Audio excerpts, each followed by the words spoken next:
Hello everyone, welcome to inspire classes. तो आज हम अपना बायोलॉजी का चैप्टर नंबर 3 शुरू करेंगे जिसका नाम है हाउ डू ऑर्गेनिजम्स रिप्रोड्यूस। इससे पहले हम लोगों ने चैप्टर नंबर 1 कंप्लीट किया बायो में, लाइफ प्रोसेस वाला। इसमें 4 तरह के लाइफ प्रोसेस आपको पढ़ाए गए थे। आप लोगों ने न्यूट्रिशन पढ़ा था सबसे पहले, उसके बाद अपने रेस्पिरेशन पढ़ा था, फिर अपने ट्रांसपोर्टेशन पढ़ा जिसके अंदर आपको सर्कुलेटरी सिस्टम भी पढ़ाया गया था, और फाइनली हम लोगों ने एक्सक्रीशन वाला पार्ट पढ़ा था। तो ये चारों लाइफ प्रोसेस हम लोगों ने एनिमल्स में भी देखे थे और इसके अलावा प्लांट्स में भी देखे थे। तो इन चारों को मिला के हमारा चैप्टर नंबर 1 बनता है, which was a quite lengthy chapter. ठीक है, चैप्टर नंबर 3 से आज हम लोग स्टार्ट करेंगे। तो इसका नाम है हाउ डू ऑर्गेनिजम्स रिप्रोड्यूस। तो यहाँ पे आपको रिप्रोडक्शन के बारे में समझाया जाएगा। काफ़ी इंटरेस्टिंग चैप्टर है और बहुत कुछ आपको यहाँ पे जानने को मिलेगा। ठीक है, तो आज फर्स्ट क्लास है, स्टार्ट करते हैं क्या क्या चीज़ें पढ़नी है और देखते हैं सब कुछ इसमें। तो सबसे पहली बात आती है व्हाट इज़ रिप्रोडक्शन, कि रिप्रोडक्शन होता क्या है। देखो, कॉमनली अगर बताऊं तुम्हें कि reproduction is a life process in which new organisms are produced from the existing organisms of the same species. यानी कि ये एक ऐसा लाइफ प्रोसेस है जिसमें नए ऑर्गेनिजम्स बनते हैं। किनसे? उनसे जो पहले से ही एग्जिस्ट कर रहे हैं उन ऑर्गेनिज्म से बनते हैं। कैसे? ये बहुत ज़रूरी है, ऑफ द सेम स्पीसीज। भाई एग्जाम्पल के तौर पे अगर कैट ने रिप्रोडक्शन करा तो कैट से जो उसका बेबी ऑर्गेनिज्म बनेगा वो कैट ही तो होगा। कैट से डॉग का बनना पॉसिबल थोड़ी ना है। बात समझ में आ रही है ना? तो मतलब सेम स्पीसीज़ का फॉर्मेट होगा कि जो एक ऑर्गेनिज्म है उससे जो नया ऑर्गेनिज्म डेवलप होगा वो उसी स्पीसीज़ का होगा। कैट से कैट की स्पीसीज़ ही बनेगी। अगर ह्यूमन बीइंग है तो ह्यूमन बीइंग से ह्यूमन बीइंग ही डेवलप होगा नया। ठीक है भाई, तो ह्यूमन बीइंग से ह्यूमन बीइंग ही डेवलप होगा नया। ऐसा नहीं हो सकता कि ह्यूमन बीइंग में रिप्रोडक्शन से कैट या डॉग डेवलप हो जाए। It is not possible. देखो, जैसे यहाँ पे एग तुम्हें दिखा रखे हैं, तो ये किसी बर्ड ने ले करे होंगे ये एग्स। तो इन एग के अंदर भी एक नया ऑफस्प्रिंग बनने वाला है। जब ये एग मैच्योर हो जाएंगे तो उसमें से एक नया ऑफस्प्रिंग बाहर निकलेगा जो खुद को सराउंडिंग एनवायरनमेंट के अकॉर्डिंग सर्वाइव करा लेगा। ठीक है, तो लाइफ प्रोसेस, ये रिप्रोडक्शन एक ऐसा लाइफ प्रोसेस है जिसमें नए ऑर्गेनिजम्स प्रोड्यूस हो रहे हैं उन ऑर्गेनिजम्स से जो पहले से ही एग्जिस्ट करते हैं, और that should be the same species, that should belong to the same species. ठीक है, चलो अब नोट में एक इंपॉर्टेंट सी बात आती है। देखो जरा, reproduction is a non essential life process. भाई रिप्रोडक्शन एक लाइफ प्रोसेस है, ये असेंशियल नहीं है, ज़रूरी नहीं है आपको ज़िंदा रहने के लिए रिप्रोड्यूस करना ही करना है। तो ये नॉन असेंशियल लाइफ प्रोसेस में आता है। इसलिए मैंने आपको ये आपके सिलेबस में ये स्टार्टिंग का चैप्टर जो था लाइफ प्रोसेस वहाँ पे नहीं पढ़ाया गया था, कि उस लाइफ प्रोसेस वाले चैप्टर में जो 4 लाइफ प्रोसेस आए थे वो आपको खुद को ज़िंदा रखने के लिए चाहिए। अगर आपकी बॉडी में ट्रांसपोर्टेशन नहीं होगा, यानी ब्लड का सर्कुलेशन नहीं होगा, तो ऑक्सीजन सब जगह नहीं पहुंच पाएगी तो आप मर जाओगे। एक्सक्रीशन नहीं होगा, बॉडी से वेस्ट बाहर नहीं निकलेगा तो भी ऑर्गेनिज्म सर्वाइव नहीं कर पाएगा। तो एक इंडिविजुअल ऑर्गेनिज्म को ज़िंदा रहना है तो उन चारों के चारों लाइफ प्रोसेस को, न्यूट्रिशन, रेस्पिरेशन, ट्रांसपोर्टेशन, एक्सक्रीशन, चारों को परफॉर्म करना ही करना पड़ेगा। बट रिप्रोडक्शन के साथ ऐसा नहीं है, इसलिए इसको बोलते हैं non essential life process. That is an organism does not to reproduce to survive. तो एक ऑर्गेनिज्म को अपने सर्वाइवल के लिए रिप्रोडक्शन करना ज़रूरी नहीं है। बट अगर बात करें पूरी एंटायर स्पीसीज़ की, सपोज़ बात करें कि हम लोग लॉयन की स्पीसीज़ की, तो अगर लॉयंस बहुत सारे हैं अभी फ़िलहाल, सपोज़ अगर लॉयंस में रिप्रोडक्शन नहीं होगा तो एक सर्टेन टाइम के बाद जितने भी लॉयन हैं वो सब मर जाएंगे। भाई इनफाइनाइट टाइम पीरियड थोड़ी ना होता है अर्थ पे, एक टाइम तक ज़िंदा रहते हैं उसके बाद मर जाते हैं। तो जितने भी लॉयन हैं अगर उनमें रिप्रोडक्शन नहीं होगा, नए लॉयंस प्रोड्यूस नहीं होंगे, तो जितने भी एग्जिस्टिंग लॉयन हैं वो सारे मर जाएंगे और एक टाइम ऐसा आएगा कि लॉयन की स्पीसीज़ अर्थ से एक्सटिंक्ट हो जाएगी, मतलब पूरी तरह से समाप्त हो जाएगी। एक सिंगल लॉयन भी आपको फिर कभी नहीं मिलेगा। और आपको ये पता होना चाहिए कि कोई भी सिंगल स्पीसीज़ अगर हमारी अर्थ से एक्सटिंक्ट होती है तो उसका इफेक्ट पूरे इकोसिस्टम पे पड़ता है। ये बात आपको अवर एनवायरनमेंट वाले चैप्टर में समझाऊंगा कि अगर पूरे इकोसिस्टम से कोई एक पर्टिकुलर स्पीसीज़ ख़त्म हो जाती है तो उसके काफ़ी बैड इफेक्ट देखने को मिलते हैं। इसका एक और एग्जाम्पल देता हूँ एक्सटिंक्शन का, कि जैसे डायनासॉर्स थे, तो डायनासॉर्स सर्वाइव नहीं कर पाए, वो मर गए पूरी तरह से, वो एक्सटिंक्ट हो गई उनकी पूरी की पूरी स्पीसीज़। अब डायनासोर आपको मिलेंगे ही नहीं कहीं पर भी। तो वो एक अलग केस था कि डायनासोर क्यों मतलब सर्वाइव नहीं कर पाए, बहुत सारी फैक्टर्स थे, क्लाइमेटिक कंडीशंस थी, वो सर्वाइव नहीं कर पाए, तो बट फाइनली वो भी एक्सटिंक्ट हो गए। इसी तरह से अगर रिप्रोडक्शन नहीं होगा तो वो particular species after a certain interval of time earth पे सर्वाइव नहीं कर पाएगी, क्योंकि इनसे अर्थ पे उसको स्टेबल नहीं रहेगी, पूरी की पूरी स्पीसीज एक टाइम के बाद ख़त्म हो जाएगी। इसलिए अगर ज़िंदा रहना है तो ज़िंदा रहने के लिए तो कोई दिक्कत नहीं है, it is a non essential. But अगर आपकी स्पीसीज़ चाहते हो कि आपकी स्पीसीज़ अर्थ पे बनी रहे, इंसान अर्थ पे बने रहें, तो उसके लिए रिप्रोडक्शन ज़रूरी है। Otherwise after a certain interval of time सारे लोग मर जाएंगे और उसके बाद नई स्पीसीज़ होंगी नहीं, तो कुछ भी नहीं बचेगा। एक पॉइंट और देखो, अब इसमें देखो ये चीज़ है, a lot of energy is spent on an individual to produce new organisms, then why should an individual organism waste energy on a process it does not need to stay alive? अब reproduction वाले process में बहुत ज़्यादा energy utilise होती है organism की, तो फिर वो ऑर्गेनिज्म अपनी इतनी ज़्यादा एनर्जी क्यों वेस्ट करेगा एक ऐसे प्रोसेस के ऊपर जिसकी उसको ज़रूरत भी नहीं है ज़िंदा रहने के लिए। भाई सर्वाइव करना है, अगर ज़िंदा रहना है, अलाइव रहना है, तो रिप्रोडक्शन की कोई रिक्वायरमेंट नहीं है, बट स्टिल वो ऑर्गेनिज्म रिप्रोड्यूस करता है। क्यों? तो उसका रीज़न सिंपल सा ये है, उसको अपनी स्पीसीज़ बचानी है अर्थ पे, उसको अपनी प्रजाति, स्पीसीज़ को क्या बोलते हैं हिंदी में, प्रजाति बोलते हैं, कि उसको अपनी प्रजाति बचानी है तो उसको रिप्रोड्यूस करना पड़ेगा। वो चाहता है कि उसके जैसे इंसान या उसके जैसे कोई सपोज़ कोई भी लॉयन है मान लें, तो लॉयन ये चाहते हैं कि हाँ उनके जैसे और भी लॉयन अर्थ पे सर्वाइव करते रहें, तो इसलिए रिप्रोडक्शन वाला प्रोसेस एक कॉन्टीन्यूसली चलता रहता है और स्पीसीज़ अर्थ पे सर्वाइव करती रहती हैं। अदरवाइज़ एक इंडिविजुअल जो भी है अगर वो रिप्रोड्यूस ना करे अपनी पूरी इंटायर लाइफ टाइम में, तो वो ज़िंदा तो रहेगा, ठीक है, बट ऐसा ही काम अगर सब लोग करने लग जाएं उसकी स्पीसीज़ के, तो कुछ टाइम के बाद वो पूरी स्पीसीज़, वो पूरी प्रजाति अर्थ पे से एक्सटिंक्ट हो जाएगी, ख़त्म हो जाएगी पूरी तरह से, ठीक है। तो that was the need of reproduction you can say. तो उसका एक क्वेश्चन बना के मैंने फ्रेम किया हुआ है, आपकी एनसीईआरटी में भी वो क्वेश्चन दे रखा है, तो उसमें आपको सारी बात और अच्छे से क्लियर हो जाएगी। देखो ये क्वेश्चन बहुत ज़्यादा इंपॉर्टेंट है क्योंकि इसके 2-3 फॉर्मेट आपसे और पूछे जा सकते हैं, वो भी आपको दिखा दूंगा। तो क्या यहाँ पे इन्होंने बोला है, how does reproduction help in providing stability to the population of species. किसी भी स्पीसीज की पॉपुलेशन को स्टेबिलिटी प्रोवाइड कराता है रिप्रोडक्शन वाला प्रोसेस। यानी कोई भी स्पीसीज है, कोई भी प्रजाति है, एग्जाम्पल के लिए फिर से सपोज लॉयन की आपने स्पीसीज ले ली, तो लॉयन की स्पीसीज की अगर मैं बात करूं तो लॉयन की जितनी भी पॉपुलेशन है उनको स्टेबिलिटी प्रोवाइड करा रहा है रिप्रोडक्शन की। हाँ ये इंश्योरिटी है कि लॉयन की स्पीसीज अर्थ पे काफ़ी लॉन्ग टाइम तक के लिए बनी रहेगी। ऐसा क्यों? इसके रीजंस पूछे हैं, ये कैसे होता है। देखो बहुत सिंपल से पॉइंट्स हैं। फर्स्ट पॉइंट क्या कहता है, reproduction produces new individual. Reproduction process से नए इंडिविजुअल बनेंगे, नए ऑर्गेनिजम्स बनेंगे, उसकी वजह से जो पुराने मरते जा रहे हैं नए ऑर्गेनिजम्स पैदा होते जा रहे हैं। पुराने लॉयन की बात कर रहा हूँ मैं फ़िलहाल, लॉयन मरते जा रहे हैं, पुराने नए लॉयन पैदा होते जा रहे हैं। उसकी वजह से क्या होगा, बर्थ रेट और डेथ रेट में एक बैलेंस बना रहेगा। बट अगर ऐसा होने लगे कि रिप्रोडक्शन होना बंद हो गया, लॉयन की पूरी स्पीसीज में रिप्रोडक्शन होना बंद हो गया, यानी क्या होगा, बर्थ रेट ज़ीरो हो गई बिल्कुल, डेथ रेट तो हमारे कंट्रोल में है ही नहीं, भाई डेथ तो होनी ही होनी है, ऑब्वियस सी बात है। तो एक टाइम के बाद धीरे धीरे सारे लॉयन डेथ हो जाएंगी, सबकी डेथ हो जाएगी और पूरी की पूरी स्पीसीज अर्थ पे से लॉयन की ख़त्म हो जाएगी। क्यों? रिप्रोडक्शन तो हुआ ही नहीं था, बर्थ रेट ज़ीरो थी और डेथ रेट वही कॉन्टीन्यूसली चल रही थी और फाइनली सारे ऑर्गेनिजम्स ख़त्म हो गए। तो इसलिए बहुत ज़रूरी है रिप्रोडक्शन का होना। तो रिप्रोडक्शन से नए इंडिविजुअल ऑर्गेनिज्म बनेंगे, उसकी वजह से क्या होगा, बर्थ रेट और डेथ रेट में एक बैलेंस बना रहेगा कि हाँ पुराने लोग जा रहे हैं, मतलब वो उनकी डेथ होती जा रही है और नए लोग बनते जा रहे हैं। यही तो चलता रहता है लाइफ साइकिल में, ये तो होता है पूरा का पूरा। अच्छा, which ensuring the survival of the species, उससे क्या होगा, उस पर्टिकुलर स्पीसीज का सर्वाइवल अर्थ पे बना रहेगा। अदरवाइज बताया ना आपको, पूरी प्रजाति खत्म हो जाएगी, ठीक है।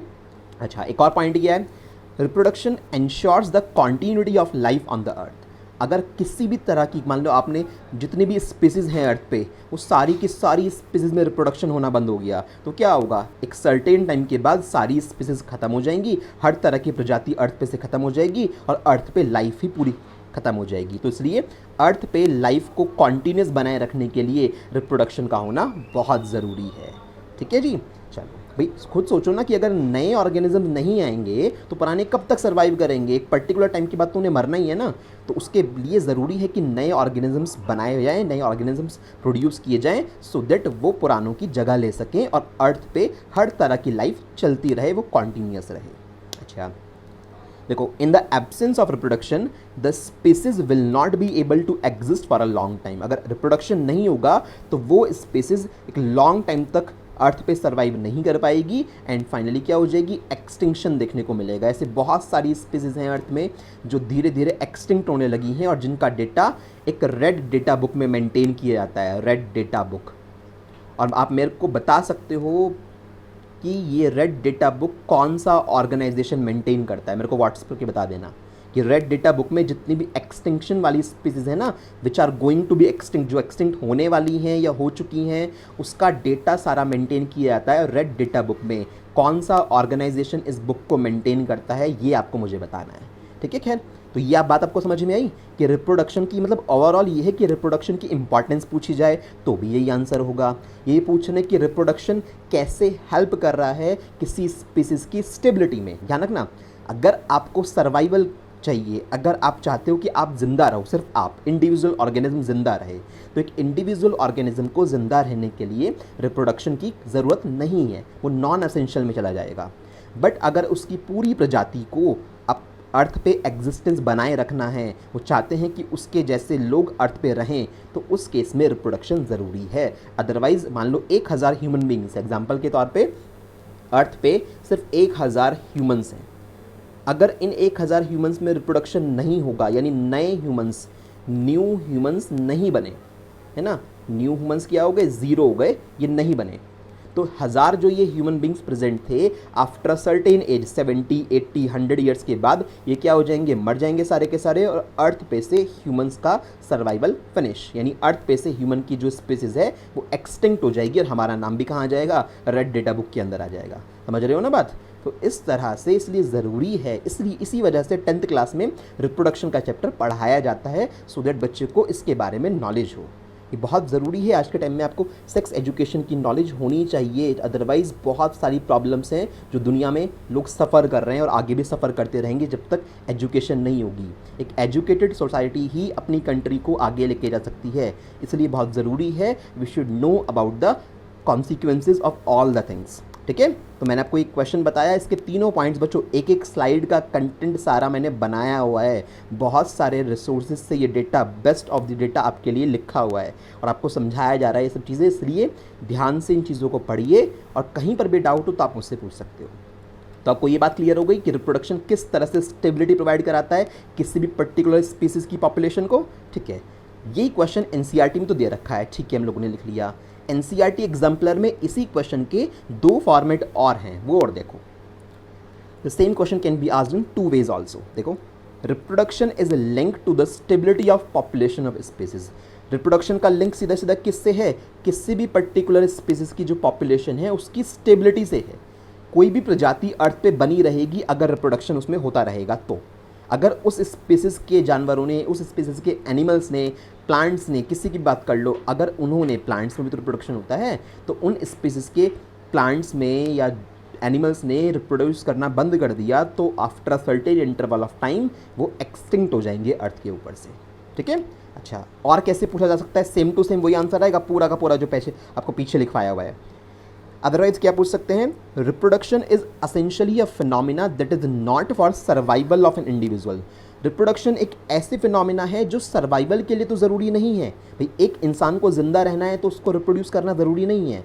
बहुत सारे एनिमल्स और बहुत सारे ह्यूमन बींग्स ऐसे होते हैं जो अपनी पूरी लाइफ टाइम में रिप्रोड्यूस नहीं करते हैं। ज़िंदा तो वो है ना, ज़िंदा रहने के लिए आपको बेसिक 4 लाइफ प्रोसेस चाहिए, न्यूट्रिशन चाहिए, आपको रेस्पिरेशन चाहिए, आपको ट्रांसपोर्टेशन चाहिए, आपको एक्सक्रीशन चाहिए। ये 4 लाइफ प्रोसेस अगर आपकी बॉडी में कॉन्टीन्यूसली चल रहे हैं तो आप जिंदा रहोगे। बट अगर आपको अपनी स्पीसीज़ को कंटिन्यू रखना है तो उस केस में आपकी स्पीसीज़ में, पूरी प्रजाति की बात कर रहा हूँ मैं, आपकी पूरी प्रजाति में, आपकी पूरी स्पीसीज़ में रिप्रोडक्शन होना ज़रूरी है। वो रिप्रोडक्शन रेट 0 नहीं होना चाहिए, ठीक है। तो यही इन्होंने बोला है कि एक इंडिविजुअल ऑर्गेनिज्म के सर्वाइवल के लिए तो रिप्रोडक्शन ज़रूरी नहीं है, but it is essential for the stability of the species. उस पर्टिकुलर प्रजाति की को अगर स्टेबल बना के रखना है, आप बचा के रखना चाहते हो उसको अर्थ पे, तो उसके लिए रिप्रोडक्शन का होना बहुत ज़रूरी है। अदरवाइज़ सब कुछ ख़त्म हो जाएगा, पूरी की पूरी लाइफ धीरे धीरे करके अर्थ पे से वॉश आउट हो जाएगी। ठीक है, तो ये बहुत ज़रूरी बात थी, आपको क्लियर हो गई कि रिप्रोडक्शन क्या होता है, वो पढ़ लिया। रिप्रोडक्शन वाला जो पार्ट है ये क्यों पढ़ाया जा रहा है, क्या इसकी इंपॉर्टेंस है, ये भी आपको समझा दिया कि मैंने कि रिप्रोडक्शन के केस में एक एनर्जी का काफ़ी ज़्यादा यूज़ होता है, बहुत सारी एनर्जी यूज़ होगी, चाहे वो एनिमल हो चाहे वो प्लांट हो। और ऐसे प्रोसेस में कोई ऑर्गेनिज्म अपनी एनर्जी क्यों यूज़ करेगा जहाँ पे उसको पता है कि उसके बिना भी वो ज़िंदा तो रह सकता है। भाई वो तो ज़िंदा रह सकता है, ठीक है, बट वो चाहता है कि उसकी स्पीसीज ज़िंदा रहे, यानी उसकी आने वाली जनरेशन, उसकी जो प्रजातियां हैं वो बनी रहें, तो इसलिए वो रिप्रोड्यूस करता है। ठीक है, तो फाइनली हम लोगों का जो डेटा था वो क्लियर हो गया अभी तक। चलो थोड़ी सी बात और आगे करते हैं। Now comes to the main part. Finally जो रिप्रोडक्शन वाले प्रोसेस में कोर पार्ट है, इंटरनली क्या हैपनिंग होती है, क्या होता है, क्या कुछ, जैसे एग्जांपल के लिए आप बहुत सिंपल चीज़ बताऊं, जैसे आप हो, आपकी शक्ल आपके भाई से या आपकी बहन से या आपके मम्मी से पापा से बिल्कुल 100% मैच करती है क्या? 100% मैच की बात कर रहा हूँ, बिल्कुल मैच, कि मतलब आपको और आपके फादर को या मदर को, मतलब जो भी आप जिससे भी कंपैरिजन कर रहे हो, उनको साथ में बिठा दो तो कोई पहचान ही नहीं पाएगा कौन हो। ऐसा थोड़ी ना होता है।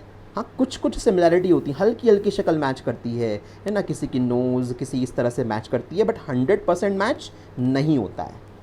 अब भाई आपका फादर और मदर का डीएनए आपकी बॉडी में है, स्टिल 100% मैचिंग नहीं है। क्यों?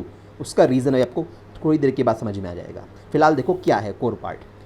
कोई सेल होता है, जैसे सपोज ये सेक्स सेल्स हो गए जो रिप्रोड्यूसिंग सेल्स होते हैं, तो किसी भी सेल की बात करूँ, सेल के अंदर न्यूक्लियस होता है, न्यूक्लियस के अंदर होते हैं क्रोमोसोम्स। ऐसे आपके पास डबल शेप में क्रोमोसोम्स होते हैं, क्रॉस शेप में, ठीक है, इस तरह की क्रॉस शेप होती है क्रोमोसोम्स की। तो ये क्रोमोसोम, पेयर ऑफ क्रोमोसोम है। उस क्रोमोसोम के अंदर अगर उसके स्ट्रैंड को खोल के देखा जाए तो ये इस तरह का स्ट्रैंड निकल के आता है। This is what, this is DNA. ये क्या है? डीएनए, जिसमें सारी जेनेटिक इंफॉर्मेशन स्टोर होती है प्रोटीन के फॉर्मेट में। अलग अलग तरह की प्रोटीन के कोडिंग होती है और उसके अकॉर्डिंग यहाँ पे इंफॉर्मेशन स्टोर होती है। तो डबल हेलिकल स्ट्रक्चर है ना, देखो डबल हेलिकल बन रहा है, एक ऐसे है और एक ऐसे है, तो ये डबल हेलिकल स्ट्रक्चर होती है डीएनए की। डीएनए की फुल फॉर्म क्या है? Deoxy ribonucleic acid. ये डबल हेलिकल स्ट्रक्चर का होता है। इसके अंदर देखो आप ATCG ऐसे बहुत सारे नाम देख रहे होंगे। ये सारी डिफरेंट डिफरेंट टाइप की प्रोटीन होती हैं जिसमें बहुत सारी जेनेटिक इन्फॉर्मेशन स्टोर है। Sir what is genetic information? ये वो इन्फॉर्मेशन है जो एक पर्टिकुलर जनरेशन से दूसरी जनरेशन में पास ऑन होती है, सो दैट वो जनरेशन के ऑर्गेनिजम्स सर्वाइव कर पाएँ। ठीक है, जैसे मैं बोल रहा हूँ सपोज इस टाइम, तो मैं बोल रहा हूँ तो उस टाइम में भी कोई ना कोई मेरे डीएनए का प्रोटीन है जो वर्क कर रहा है, इसलिए मैं बोल पा रहा हूँ। अदरवाइज़ आप और एनिमल्स को देख लीजिए, वो एनिमल्स हम इंसानों की तरह थोड़ी ना बोल पाते हैं, तो उनकी बॉडी में वो प्रोटीन नहीं है, वो प्रोटीन का कोड नहीं है जो हमारी बॉडी के अंदर है। हम लोग इसलिए बोल पाते हैं क्योंकि हमारा डीएनए उनसे अलग है। समझ में आ रही है थोड़ी थोड़ी बातें? ठीक है, चलो थोड़ी सी और बात करते हैं। डीएनए कहाँ होता है? DNA is found in chromosomes inside the nucleus of the cell. दिखा दिया आपको, सेल के न्यूक्लियस में क्रोमोसोम्स के अंदर डीएनए प्रेजेंट होता है। क्या करता है DNA? What is the function of DNA? Sir DNA contains hereditary information, जिसे आप जेनेटिक इन्फॉर्मेशन भी बोल सकते हो, स्टोर हाउस है। ये सारी की सारी जितनी भी हेरिडिटरी इन्फॉर्मेशन होती है, जिसे बोलते हैं आनुवंशिक इन्फॉर्मेशन, मतलब एक ऐसी इन्फॉर्मेशन जो सिर्फ आपके पास नहीं रहेगी, आपसे आपकी नेक्स्ट जनरेशन में वो ट्रांसफ़र होके जाएगी ही जाएगी, उसे बोलते हैं hereditary information, which is transmitted from parents to their offsprings. Offsprings मतलब उनके जो चिल्ड्रन होंगे, उन्हें ऑफस्प्रिंग बोलते हैं बायोलॉजी में। कोई भी एक जनरेशन से जब दूसरी जनरेशन डेवलप होती है ना, तो दूसरी जनरेशन में जो बनता है उसको ऑफस्प्रिंग्स भी बोलते हैं, और स्पेलिंग ध्यान रखिएगा। अच्छा, एक तो ये बात हो गई कि डीएनए के अंदर हेरिडिटरी इन्फॉर्मेशन होती है, जेनेटिक इन्फॉर्मेशन कंटेन होती है जो एक जनरेशन से दूसरी जनरेशन को पास ऑन होती है। DNA contains specific protein codes which are passed on to the next generation and decide their characters like skin color, body design etc. आपकी स्किन का कलर कैसा होगा, आपका बॉडी डिज़ाइन कैसा होगा, आपका हेयर कलर कैसे होंगे, ये सारी की सारी चीज़ें किस पे डिपेंड करती हैं? प्रोटीन पे डिपेंड करती हैं जो डीएनए के अंदर कोडेड प्रोटीन है ना। डीएनए का एक सेगमेंट को आप जीन बोलते हो, उस जीन के अंदर प्रोटीन्स होती हैं, तो उन प्रोटीन से ही सब कुछ डिसाइड होता है। जैसे हम लोग यहाँ रहते हैं, जनरली यहाँ पे इंडिया में जितने भी मोस्टली लोग रहते हैं उनका हेयर कलर ब्लैक होता है जनरली, ज़्यादा से ज़्यादा कुछ का ब्राउन होता है। बट अगर आप बात करो यूरोपियन कंट्री में रहने वाले लोगों की, तो उनका हेयर कलर वाइट या गोल्डन कलर का होता है, वो जन्म से ही ऐसे हेयर उनके होते हैं। क्यों? क्योंकि वहाँ की क्लाइमेटिक कंडीशंस डिफरेंट हैं, वहाँ रहने वाले लोग डिफरेंट हैं, उनके डीएनए में प्रोटीन की कोडिंग थोड़ी अलग तरह की है, जिसकी वजह से जो वहाँ पे नए ऑर्गेनिजम्स बनते, मतलब नए ऑर्गेनिजम्स डेवलप होते हैं, वो नए ऑर्गेनिजम्स का हेयर कलर अलग होता है आप लोगों से, है ना। जैसे अफ्रीका की बात करो तो अफ्रीका में जनरली जो लोग होते हैं उनका स्किन कलर काफ़ी डार्क होता है, तो वो सब कुछ क्लाइमेटिक फैक्टर्स पे भी डिपेंड करता है। बहुत सारी डिफरेंट थ्योरीज होती हैं उनकी, बट ये सारी की सारी चीज़ें आई कहाँ से हैं? ये सारी की सारी चीज़ें डीएनए डिसाइड करता है ना, कि आपका आई बॉल कलर, आपका स्किन कलर, आपका बॉडी डिज़ाइन, सब कुछ किस तरह का होगा, everything is decided by the DNA. तो आपको क्या डीएनए की इंपॉर्टेंस समझ में आई? मतलब सारी इन्फॉर्मेशन जो एक जनरेशन से दूसरी जनरेशन को ट्रांसफ़र होनी है, वो सारी इन्फॉर्मेशन डीएनए के अंदर ही होती है। DNA is the store house of genetic information. ठीक है, तो डीएनए का मुझे थोड़ा सा बात बतानी थी, क्योंकि अब मैं आपको एक बहुत इंपॉर्टेंट प्रोसेस पढ़ाने वाला हूँ, इसका नाम है डीएनए कॉपिंग। तो ये आपके एनसीईआरटी में दे रखा है 10th क्लास के लिए बच्चों, ये काफ़ी इंपॉर्टेंट है। आपसे पूछेंगे कि what is the importance of DNA कॉपिंग। अब डीएनए कॉपिंग का क्या मतलब होगा? सपोज ये एक पेरेंट ऑर्गेनिज्म है, ठीक है, ये क्या है? एक पेरेंट है, कोई भी प्लांट एनिमल कुछ भी हो सकता है, ये एक पेरेंट ऑर्गेनिज्म है। ठीक है, पेरेंट ऑर्गेनिज्म से सपोज करो कि मैं सब बात कर रहा हूँ सिंगल पेरेंट ऑर्गेनिज्म की फ़िलहाल, ठीक है, तो वहाँ से एक ऑफ स्प्रिंग डेवलप होना है। क्या डेवलप होना है? ऑफ स्प्रिंग डेवलप होना है। तो पेरेंट के अंदर अपना डीएनए ऑलरेडी प्रेजेंट है, तो होता ये है कि इस डीएनए की एक कॉपी और बनती है, यानी ये एक सिंगल डीएनए दो डीएनए में टूट जाता है। एक डीएनए के कितने का पार्ट हो जाते हैं? दो डीएनए। मतलब फिलहाल सपोज करो कि ऐसे अगर बना के दिखाऊं, थोड़ा सा समझाऊं, ये एक सिंगल डीएनए था, तो आफ्टर रेप्लिकेशन, आफ्टर कॉपिंग, ये दो डीएनए बन जाएंगे। ये डीएनए के कितने स्ट्रैंड्स बना लेगा? मतलब दो अलग अलग टाइप के डीएनए बना लेगा। तो एक डीएनए की कॉपी हो गई, तो एक डीएनए के कितने बन गए? दो डीएनए बन गए। बट इनमें से ध्यान रखना, एक डीएनए की कॉपी होकर दो डीएनए बन गए, यानी एक डीएनए मेरे पास था, अब ये डीएनए खत्म हो गया। देखना, ये डीएनए खत्म हो जाएगा, उसके बाद अब बस ये दो डीएनए बचेंगे, तो ये फाइनल दो डीएनए मेरे पास बचे। इनमें से एक डीएनए तो पेरेंट के पास रहेगा, क्योंकि उसको भी तो जिंदा रहना है, और दूसरा डीएनए ऑफ स्प्रिंग में ट्रांसफर हो जाएगा। It will transfer to the offspring, so that parent के जो फीचर हैं वो ऑफ स्प्रिंग को ट्रांसफ़र किए जा सकें। तो इसलिए जो एग्जिस्टिंग डीएनए है उसकी कॉपी बनेगी। ये एक डीएनए था, ये चेंज होके कन्वर्ट होके ऐसे दो डीएनए में चेंज हो गया। देखो, जैसे यहाँ से ये हिस्सा, ये डीएनए वाला पार्ट है, ये पूरा डीएनए वाला हिस्सा है। अब धीरे धीरे इसके स्ट्रैंड्स खुलते जा रहे हैं, स्ट्रैंड्स खुलते जा रहे हैं, और वहाँ से डबल कॉपिंग होती जाती है। ये बहुत डिटेल में नहीं जाना है 10th क्लास में कि डीएनए की कॉपी कैसे होती है। इंटरनल कॉपिंग आपको नहीं पढ़नी है, वो 11th 12th का पार्ट है, काफ़ी कॉम्प्लिकेटेड और बड़ा प्रोसेस होता है ये। तो एक डीएनए के दो डीएनए स्ट्रैंड बन गए, एक ये बन गया और एक ये बन गया। ठीक है, ये खत्म हो जाएगा ना, बात ध्यान रखना। ऐसा नहीं है कि सपोज किसी जेरोक्स मशीन पे, जेरोक्स वाले के शॉप पे गए, तुमने एक अपनी बुकलेट दी, सर इसकी दो कॉपी निकाल देना, तो आपने उसकी दो कॉपी निकाल दी, तो दो कॉपी तो तुम्हें मिलेंगी, बुकलेट भी तो वापस मिलेगी। वहाँ तो वही होता है, यहाँ पे ऐसा नहीं है। यहाँ पे जिसकी कॉपी हो रही है, ये सपोज ये एक सिंगल डीएनए था, इसके ही दो टुकड़े हो जाएंगे अलग अलग। ये एक डीएनए बनेगा, ये एक डीएनए बनेगा। इसमें से ये डीएनए किसके पास रहेगा? सपोज ये डीएनए पेरेंट के पास रहेगा, और ये डीएनए किसके पास रहेगा? ये डीएनए ऑफ स्प्रिंग को ट्रांसफ़र होगा। क्या बात समझ में आ रही है? बट समस्या यहाँ पे ये है सारी की सारी कि जब कॉपी होती है, डीएनए कॉपिंग का जो ये प्रोसेस होता है, यहाँ पे जो डीएनए बनता है, ये डीएनए कॉपिंग के प्रोसेस में हमेशा कुछ ना कुछ एरर ज़रूर प्रोड्यूस होती है। यानी दोनों की दोनों जो ये कॉपियाँ हैं, एक कॉपी ये, एक कॉपी ये, एक कॉपी पेरेंट के पास है, एक कॉपी आपकी ऑफ स्प्रिंग मतलब आपके पास है, तो इन दोनों कॉपीज़ में कुछ ना कुछ डिफरेंस ज़रूर होता है। बहुत सारे बायोकेमिकल रिएक्शंस हैं जिनमें कुछ ना कुछ एरर ज़रूर आती है, वो कभी भी करेक्ट नहीं हो पाती है। इनहेरेंट मान लो कि उनमें कुछ ना कुछ एरर ज़रूर आती ही आती है। तो उस केस में पेरेंट के पास जो डीएनए है और जो ऑफ स्प्रिंग के पास जो डीएनए है, उसमें कुछ तो सिमिलैरिटी हो गई, कॉपी हुई है उसी की, तो कुछ चीज़ें तो मैच करेंगी ना, बट 100% कॉपी नहीं हुई है, कुछ चीज़ें अलग हो जाती हैं उसमें से। इसी वजह से आपकी शक्ल आपके मम्मी से या पापा से 100% मैच नहीं करती है। That is all about due to the DNA copying. बात क्लियर हो गई ना, कि डीएनए कॉपिंग के टाइम पे कुछ एरर प्रोड्यूस होती है, क्योंकि बहुत सारी बायोलॉजिकल रिएक्शन के थ्रू कैरी आउट होता है, जिसमें कुछ ना कुछ एरर ज़रूर आती है।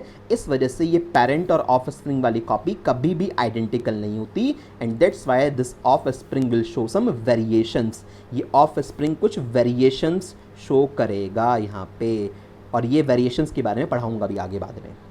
तो इसलिए आपकी शक्ल आपके भाई से, आपकी शक्ल आपकी मम्मी से, पापा से 100% नहीं मिलती है। There are some specific cases जहाँ पे ट्विंस की बात होती है। किस तरह, कई बार ट्विंस वाला केस भी होता है, वो केस जब बाद में ह्यूमन रिप्रोडक्शन आएगा, मेल और फीमेल रिप्रोडक्टिव सिस्टम पढ़ेंगे, वहाँ समझा दूंगा। अभी ट्विंस की बात नहीं कर रहा। There is some specific case कि ट्विंस का जब डेवलपमेंट होता है तो वो कैसे होता है। उनकी तो शक्ल मैच करती है ना, बट उसमें भी बहुत कुछ ऐसा है जो अलग होता है, वो हम लोग को अभी पता नहीं है पूरा, ठीक है, बता दूंगा आपको बाद में। बट फिलहाल बात क्लियर हो गई कि पेरेंट का डीएनए और आपके डीएनए में कुछ सिमिलैरिटी है और कुछ डिससिमिलैरिटी है, इसलिए कुछ कुछ चीज़ें तो मैच करती हैं और कुछ कुछ चीज़ों में वेरिएशंस आते हैं, ठीक है। इसकी थ्योरी, ये डायग्राम बनाना चाहो डीएनए कॉपिंग का बना लेना, तुम्हारे पास पीडीएफ मिल जाएगी। इसकी थ्योरी वाला पार्ट देख लो। Creation of the copy of DNA is a basic event of reproduction. भाई रिप्रोडक्शन होना है तो डीएनए की कॉपी पास आउट होनी पड़ेगी। पेरेंट से अगर डीएनए की कॉपी ऑफ स्प्रिंग में नहीं गई तो ऑफ स्प्रिंग सर्वाइव नहीं कर पाएगा। किसी भी सेल को प्रॉपरली सर्वाइव करने के लिए डीएनए तो चाहिए ना, सारी इंफॉर्मेशन तो डीएनए के अंदर ही है, ठीक है। अच्छा, DNA copying is done by various biochemical reactions in the reproducing cell। reproducing cell में बहुत सारी biochemical reactions होती हैं और उसके थ्रू DNA रेप्लिकेट होता है। ये DNA रेप्लिकेशन 11th और 12th की बायोलॉजी में समझाया जाता है, 10th में ये नहीं है, 10th में सिर्फ इंट्रोडक्शन है इसका, ठीक है। अच्छा, since no biochemical reaction is fully reliable, ये आपकी एनसीईआरटी के वर्ड्स हैं, कोई भी बायोकेमिकल रिएक्शन फुली रिलायबल और एक्यूरेट नहीं होती है, इसलिए डीएनए कॉपिंग के टाइम पे जो डीएनए बनता है उसमें कुछ वेरिएशंस देखने को मिलते हैं। क्या बात समझ में आ गई? मैंने ये तो बताया था आपको कि कोई भी बायोकेमिकल रिएक्शन 100% एक्यूरेट नहीं होती है, कुछ ना कुछ गड़बड़ ज़रूर होती है, कुछ ना कुछ चेंजेस ज़रूर आते हैं। जो चेंजेस आ रहे हैं, जो बदलाव आए हैं उन दोनों कॉपीज़ में, उसको ही क्या बोलते हैं? वेरिएशंस बोलते हैं। और ये variations they are useful for the survival of this species, और ये वेरिएशन काम आते हैं, यूज़फुल होते हैं उस पर्टिकुलर स्पीसीज़ के सर्वाइवल में। बट एक थोड़ी सी छोटी सी बात और बताना चाहूँगा आपको यहाँ पे, समटाइम्स ये वेरिएशंस हार्मफुल भी हो जाते हैं, बहुत डेंजरस भी हो जाते हैं कुछ केसेस में। जैसे आपने कुछ ऐसे केसेस देखे या सुने होंगे कि कहीं पे सपोज़ एक बच्चा पैदा हुआ और उसके दो डबल हेड हैं, या 2 ट्विंस हैं या 2 बच्चे हैं, उनका बॉडी आपस में अटैच है।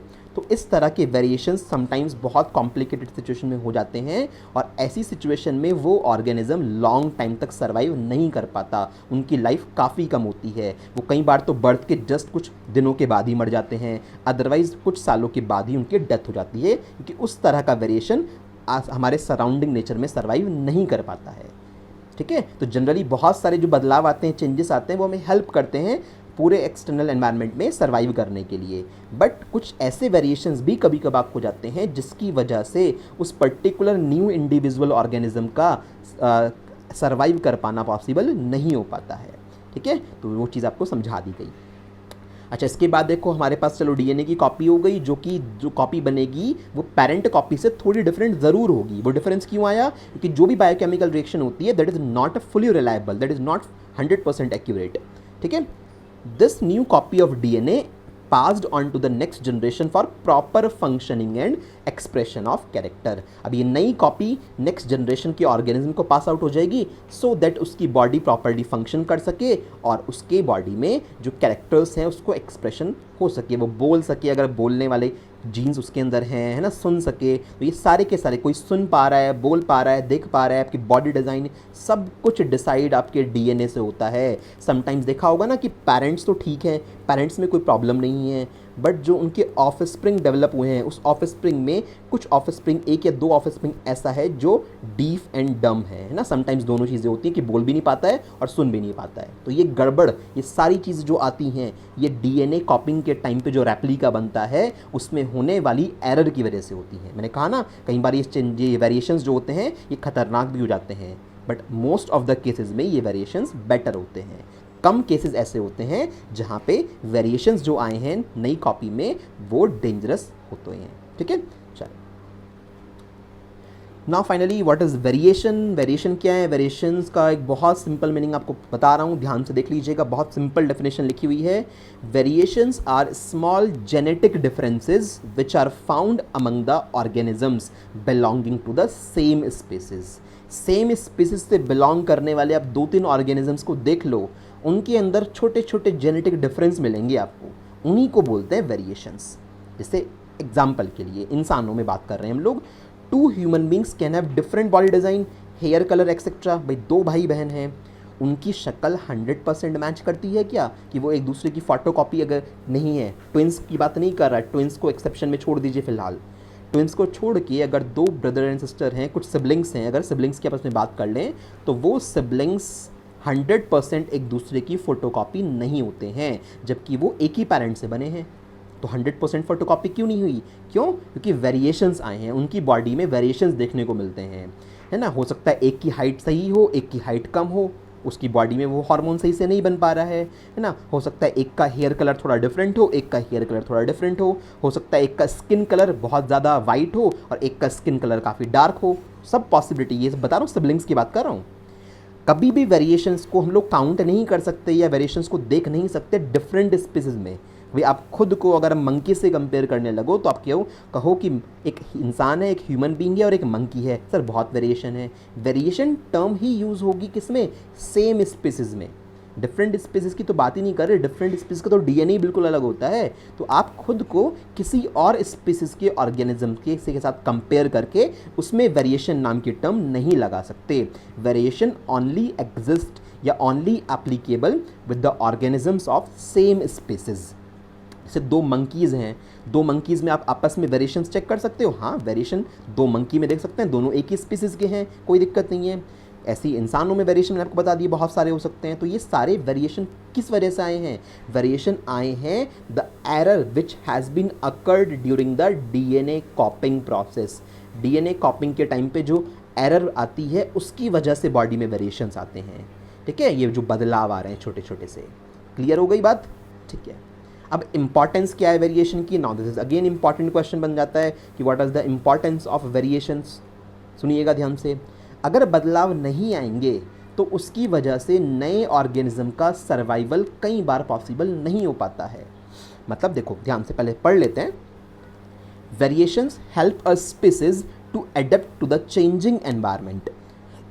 बॉडी में डिफरेंट टाइप के अगर वेरिएशंस आ रहे हैं तो उसकी हेल्प से जो भी न्यू ऑर्गेनिज्म है वो खुद को अडेप्ट कर पाता है बदलते हुए एनवायरनमेंट के साथ। Only those species who adapt the changes can survive in harsher conditions. सिर्फ वही आपकी स्पीसीज जिंदा रहेंगी जो खुद को ढाल पाएंगी, खुद को अडेप्ट कर पाएंगी बदलते हुए कंडीशंस के अकॉर्डिंग। सराउंडिंग कंडीशंस अगर धीरे धीरे ख़राब हों तो जो भी स्पीसीज खुद को उसके अकॉर्डिंग एडजस्ट कर लेगी वो ज़िंदा रह पाएगी, बाकी सब खत्म हो जाएंगे। एग्जैक्टली ऐसा हुआ था डायनासॉर्स के साथ। तो डायनासॉर्स सराउंडिंग एनवायरनमेंट में होने वाले चेंजेस को, जो वेदर बार बार चेंज होता था, बार बार रेनफॉल होती थी, उस तरह की चीज़ों को वो एडप्ट नहीं कर पाए उसके अकॉर्डिंग अपनी बॉडी में, और फाइनली उनकी धीरे धीरे कर करके पूरी स्पीसीज खत्म हो गई। रिप्रोडक्शन धीरे धीरे होना बंद हो गया और फाइनली जितने भी डायनासॉर्स थे सारे अर्थ पे से ख़त्म हो गए और फाइनली वो एक्सटिंक्ट हो गए हम अर्थ से। तो इसलिए तो तभी तो बोलते हैं सर्वाइवल ऑफ द फिटेस्ट, कि जो हर तरह से चीज़ों को अडेप्ट करता रहेगा, जो भी चेंजेस उसके आसपास के एनवायरनमेंट में हो रहे हैं उसके अकॉर्डिंग खुद को चेंज करता रहेगा, वो सर्वाइव करेगा, वो ज़िंदा रहेगा, अदरवाइज़ उनकी स्पीसीज पूरी तरह से ख़त्म हो जाएगी। तो इसलिए वेरिएशंस बहुत इंपॉर्टेंट हैं, जिसकी वजह से कोई पर्टिकुलर स्पीसीज सराउंडिंग एनवायरनमेंट में होने वाले चेंजेस के अकॉर्डिंग खुद को अडेप्ट कर पाती है। जैसे बैक्टीरिया की एक स्पीसीज़ की बात करूं, बैक्टीरिया की कुछ स्पीसीज़ ऐसी होती हैं कि उनमें उनको आप बहुत हाई टेम्परेचर पर भी अगर रखो ना, 100-200 डिग्री सेल्सियस तक भी, तब भी सर्टेन बैक्टीरिया ऐसे होते हैं कि वो नहीं मरते। यानी उनकी बॉडी में वेरिएशंस आ चुके हैं कि वो हाई टेम्परेचर को भी बियर कर पा रहे हैं। तो वो जो वेरिएशन आए कि हाई की टेम्परेचर रेजिस्टेंट कैपेबिलिटी उनकी बॉडी में आ गई, टेम्परेचर को सहन कर पा रहे हैं, वो वेरिएशन ही तो एक तरह का वो उसको हेल्प कर रहा है ज़िंदा रहने में, उनकी स्पीसीज को हेल्प कर रहे हैं। तो उस तरह के सारे बैक्टीरिया क्या हो जाते, ख़त्म हो जाते। समझ में आई ना बात? तो इस तरह की चीज़ें होती हैं।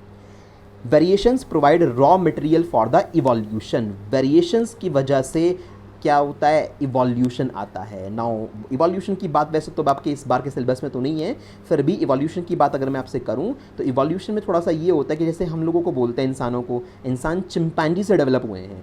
तो तो धीरे धीरे चिंपैंजीज में पूंछ हुआ करती है, तो इंसानों में भी पूंछ हुआ करती थी। धीरे धीरे हम लोगों ने 4 पैरों पे पहले चलना स्टार्ट किया, 4 पैरों से धीरे धीरे हमने खड़े होकर 2 पैरों पे चलना स्टार्ट किया, और उसके अकॉर्डिंग वर्क करता गया इंसान, करता गया, और धीरे धीरे करते करते हमारी जो पूंछ है वो भी खत्म हो गई।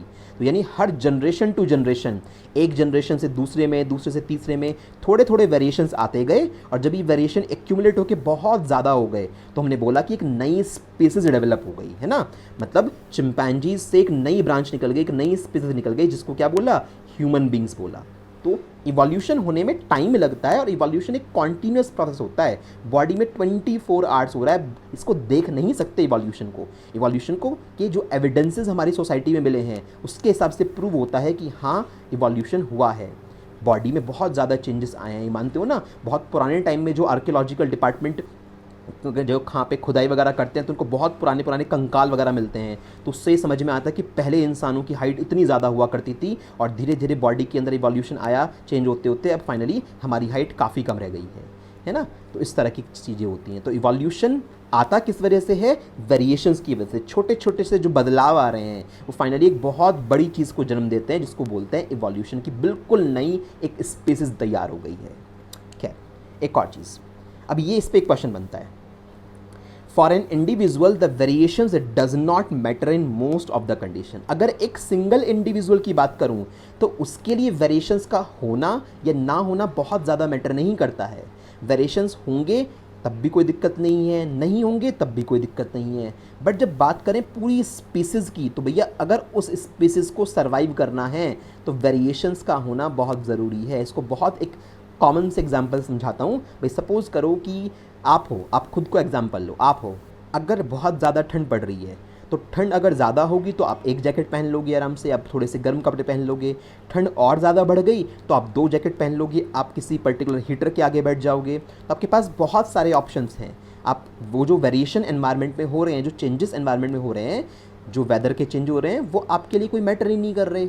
बट अगर कोई ऐसा चेंज सराउंडिंग एनवायरनमेंट में हो जाए जिससे पूरी स्पीसीज़ को खतरा हो, तो उस सिचुएशन में बहुत ज़रूरी होगा कि उसकी बॉडी में चेंजेस आएँ, अदरवाइज़ वो स्पीसीज़ पूरी तरह से ख़त्म हो जाएगी। एग्जाम्पल के तौर पे सपोज़ कोई नया ऐसा वायरस या बैक्टीरिया आ जाए, वायरस या कोई ऐसा बैक्टीरिया आ जाए जो ह्यूमन स्पीसीज़ के लिए बहुत हार्मफुल हो। सुनते रहे ना, कोई ऐसा वायरस या बैक्टीरिया आ जाए जो ह्यूमन स्पीसीज़ के लिए, मैं किसकी बात कर रहा हूँ, ह्यूमन स्पीसीज़ की बात कर रहा हूँ, उसके लिए बहुत हार्मफुल हो, जो करंटली चल ही रहा है कोरोना वायरस। तो ये एक ऐसा वायरस है जो ह्यूमन स्पीसीज़ के लिए बहुत ख़तरनाक है। तो अगर इसके लिए ह्यूमन स्पीसीज़, ह्यूमन बॉडी में सर्टेन चेंजेस परफॉर्म नहीं हुए, ह्यूमन बॉडी ने खुद को उसके अकॉर्डिंग एडप्ट नहीं किया, चाहे तो इंटरनल इम्यूनिटी डेवलप हो, चाहे बाहर से वैक्सीनेशन के थ्रू इम्यूनिटी डेवलप कराई जाए, वो उनमें से कुछ भी होना बहुत ज़रूरी है। अदरवाइज़ क्या होगा, इस बाहर जो सर्टेन एनवायरनमेंट में, बाहर के एनवायरनमेंट में जो चेंज हुआ है, ये नया वायरस जो आया है, इसकी वजह से अगर कुछ चेंजेस नहीं आए ह्यूमन बॉडी में, तो ह्यूमन बॉडी या ह्यूमन स्पीसीज़ के पूरी तरह से ख़त्म हो जाने के हाई चांसेस बन जाते हैं। ठीक है ना। तो एक इंडिविजुअल ऑर्गेनिज्म के लिए तो कोई मैटर ही नहीं करा। भाई ठंड ज़्यादा हो गई, गर्मी ज़्यादा हो गई, आपने कम कपड़े पहन लिए, ठंड ज़्यादा हो गई, ज़्यादा कपड़े पहन लिए, कोई दिक्कत नहीं है। आप 1-2% के लिए कोई मैटर नहीं करता, बट जब पूरी स्पीसीज़ की बात आती है तो फिर वेरिएशंस आने ज़रूरी हैं। मतलब अगर आज कोरोना वायरस है और वो ह्यूमन स्पीसीज़ के लिए बहुत डेंजरस है, तो ये ज़रूरी है कि ह्यूमन बॉडी में वेरिएशंस आएँ, बदलाव आएँ, चाहे वो बदलाव वैक्सीनेशन के थ्रू दिए जाएँ, चाहे वो वेरिएशंस या बदलाव जो आएँ वो इंटरनल इम्यूनिटी के थ्रू डेवलप हों, वो वेरिएशंस आने ज़रूरी हैं। अदरवाइज़ ह्यूमन स्पीसीज़ धीरे धीरे करके ख़त्म हो जाएगी अगर ये वायरस कंटिन्यू रहा तो। आपको पता होगा कि यूरोप में जब प्लेग फैला था, है ना, तो यूरोपियन कंट्रीज़ में जब प्लेग फैला था तो उस टाइम पे यूरोप में 5 करोड़ लोग मर गए थे प्लेग से। कितने? 5 करोड़ डेथ हुई थी। लगभग शायद से टाइम था, मेरे को एग्जैक्ट ध्यान नहीं है, 14th सेंचुरी का। 14th सेंचुरी के टाइम पे प्लेग फैला था यूरोप में और लगभग 5 करोड़ लोग मर गए थे। और उस टाइम यूरोप, पूरे यूरोप की बात कर रहा हूँ, उस टाइम पूरे यूरोपियन कंटिनेंट की जो पूरी पॉपुलेशन थी लगभग 10-11 करोड़ के आसपास थी। यानी 50% पॉपुलेशन को प्लेग खा गया था। 50%, यू कैन इमेजिन द मतलब डिज़ास्टरफुल सिचुएशन कि क्या हुआ होगा। 50% पॉपुलेशन ख़त्म हो गई थी प्लेग से पूरी तरह से। और उसके बाद वो कोई जब भी कोई एपिडेमिक आता है, भाई पीक आती है, धीरे धीरे करके ख़त्म हो जाता है। भाई जब सब लोग इन्फेक्ट हो गए तो उसके बाद प्लेग किसको क्या करेगा, कुछ कर ही नहीं सकता। तो उसके बाद क्या हुआ कि जब सब लोग इन्फेक्ट हो गए, उसमें से आधे से ज़्यादा लोग मर गए, बाकी बचे कुछ लोग धीरे धीरे वापस रिकवर होने लगे थे। तो 5 करोड़ लोगों को उस टाइम में प्लेग ने मार दिया था। और फिर आप पूछोगे कि जिस तरह कोरोना पूरे एरिया में फैल गया तो प्लेग क्यों नहीं फैला? उस टाइम में इतना ट्रैवल नहीं होता था, बहुत कुछ चीज़ें नहीं थी, इस वजह से प्लेग सिर्फ यूरोपियन कॉन्टिनेंट तक ही बाउंडेड रहा था और पूरी दुनिया में नहीं फैला था। और कुछ टाइम के बाद ये वहाँ पे ख़त्म हो गया था, आधी पॉपुलेशन यूरोप की उसने ख़त्म कर दी थी।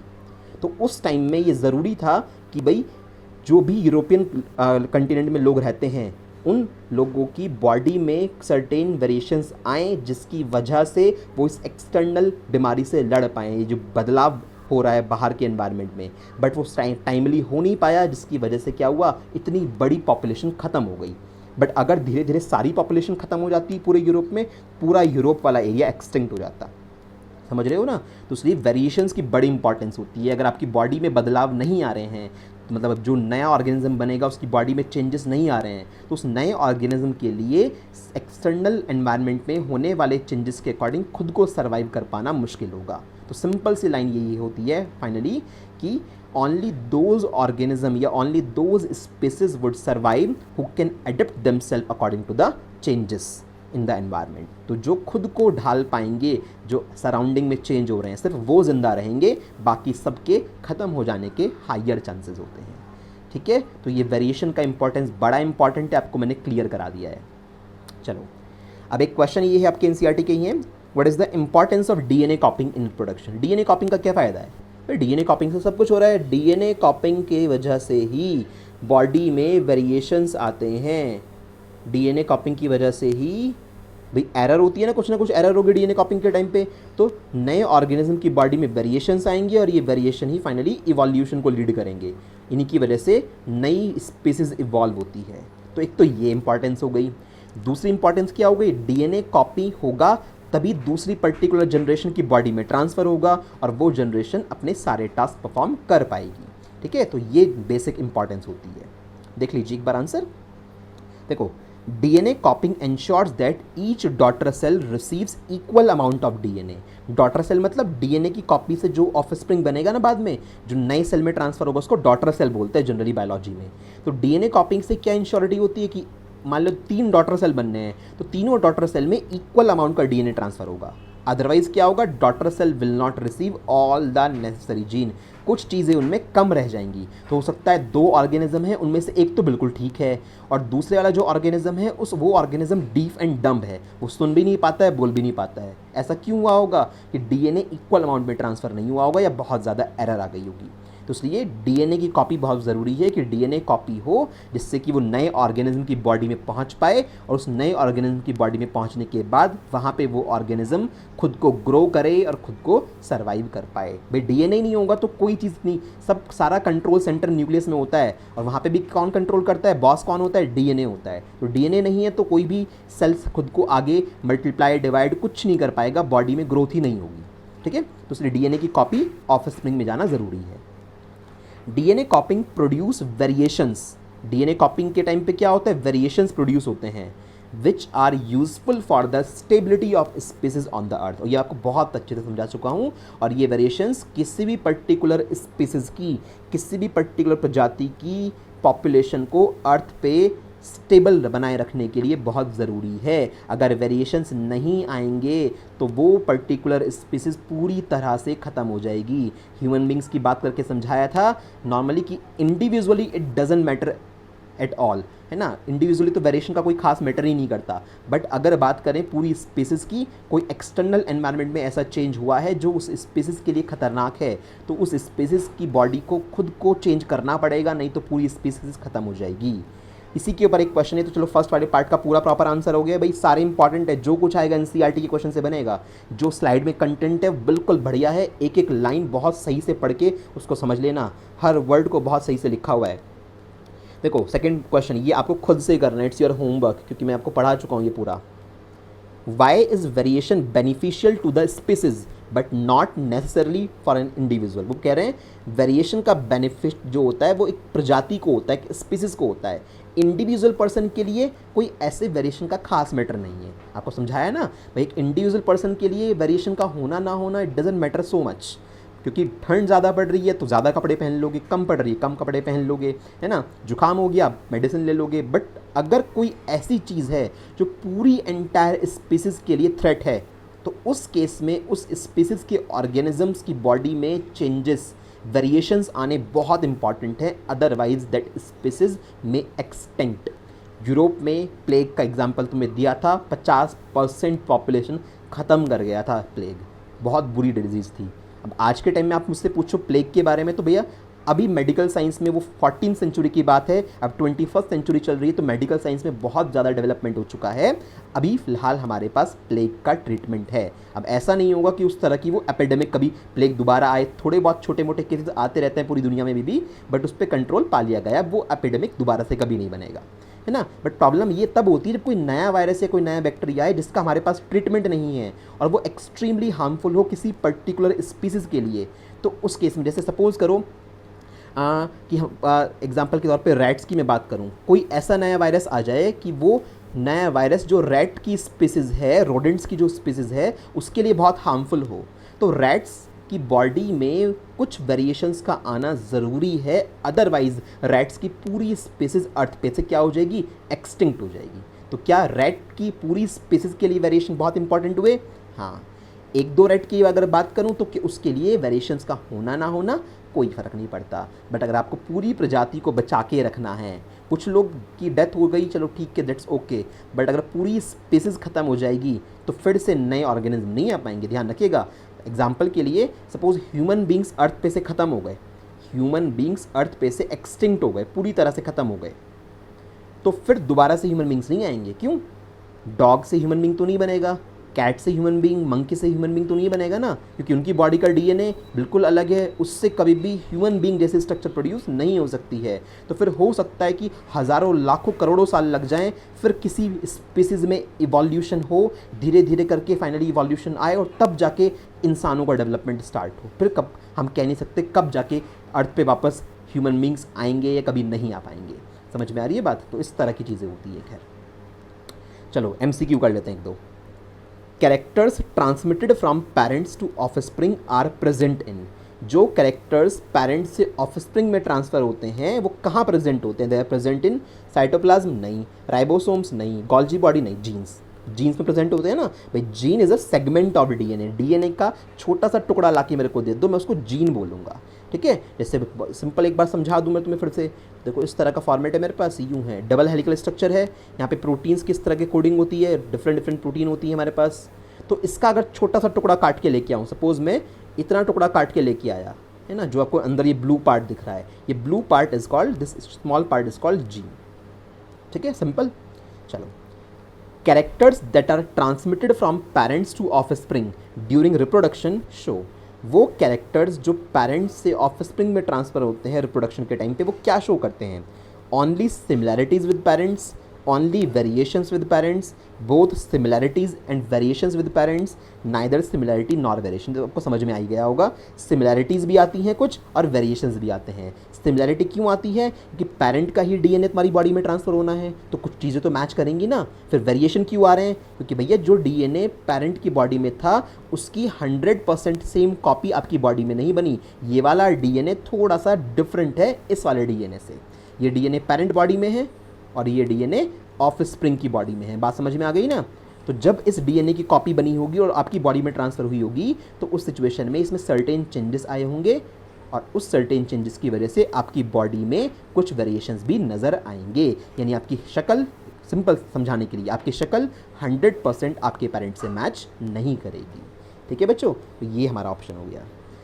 तो फाइनली आपको आज शायद बेसिक समझ में आया हो इस चैप्टर में। बड़ा कुछ मतलब बहुत कुछ इंटरेस्टिंग चीज़ आपको जानने को मिलेंगी, बहुत चीज़ें आपको पता नहीं होंगी। मैं आपको एट दी एंड चैप्टर में सब कुछ समझा दूंगा और ये चैप्टर का बहुत इंटरेस्टिंग वे में कंप्लीट हो जाएगा। आज सिर्फ इंट्रोडक्शन लेना था कि क्यों हमें ये चैप्टर पढ़ाया जा रहा है, रिप्रोडक्शन क्या होता है, क्या इंपॉर्टेंस है, रिप्रोडक्शन वाले प्रोसेस में डीएनए कॉपिंग क्या होती है, डीएनए कॉपिंग में वेरिएशंस क्या होते हैं, वेरिएशंस होने या ना होने से क्या फ़ायदा होता है। सारी स्टोरी बहुत सही वे में आपको क्लियर करा दी है। स्टिल कोई डाउट होगा यू कैन आस्क मी, ठीक है।